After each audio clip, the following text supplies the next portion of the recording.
দেখো বন্ধুরা, আমার বরের জন্য আমি একটা গিফট অর্ডার করেছিলাম অনলাইন থেকে।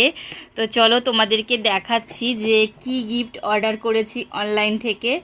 চলো তোমাদেরকে দেখাচ্ছি গিফটটা কেমন, তোমরা একটু বলো তো।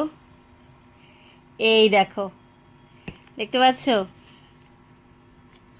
এই দেখো, একটা পেন আছে। পেনের মধ্যে যেটাতে হচ্ছে ওর নাম লেখা আছে, আর সঙ্গে আমার প্রথম অক্ষরটা, মানে আমার নামের প্রথম অক্ষরটা দেওয়া আছে। আবার এখানেও দেখো, এটা কিন্তু আমি চয়েস করে দিতে হয়েছে, মানে লাভটা যে এখানে তোমরা অনেক ডিজাইন দিতে পারবে, যেগুলো দেওয়া থাকে তোমাকে চয়েস করে দিতে হবে। আমি যেমন এই ডিজাইনটা দিয়েছি, আর সঙ্গে দেখো দিয়েছি এখানে মানে ওর নাম, আর এই যে আমার প্রথম অক্ষর, মানে প্রতিটা সবগুলোতে একই রকম। দেখো এই চাবির রিংটা এত সুন্দর গ্লেজ দিচ্ছে, ভীষণ ভালো হয়েছে এই চাবির রিংটা। কেমন লাগছে তোমরাই বলো তো কমেন্ট করে, যে তোমাদেরকে কেমন লাগছে এই গিফটটা। একটা ইউনিক গিফট, এটা হচ্ছে আমার বরের জন্য আমি নিয়েছি। তোমরা কিন্তু অবশ্যই বলবে যে কেমন হয়েছে গিফটটা।